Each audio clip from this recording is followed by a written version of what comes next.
Of Saka era, conversion of Menander to Buddhism, organisation of third Buddhist council और establishment of Chola power by Vijayalaya Chola.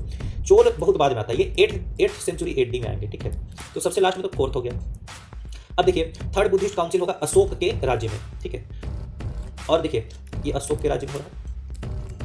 Menander एक Indo Greek था और शक तो शक हो गया।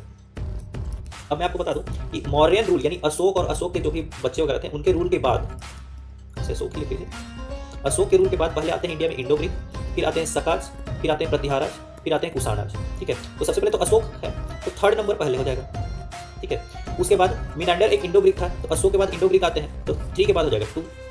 अब देखिए इंडो ग्रीक के बाद शक आते हैं, तो 2 के बाद हो जाएगा 1, और चोल तो बहुत बाद आ रहे हैं। यहाँ प्रतिहार कुषाण इन सब की जरूरत नहीं है, मैं आपको ऐसे लाइन से बता दें कि अशोक के बाद आपको याद रखना है, तो ऐसे रखिए ISEK, इंडो ग्रीक, सकाज, प्रतिहाराज एंड कुषाणाज, तो इस तरह से आपको याद रहेगा।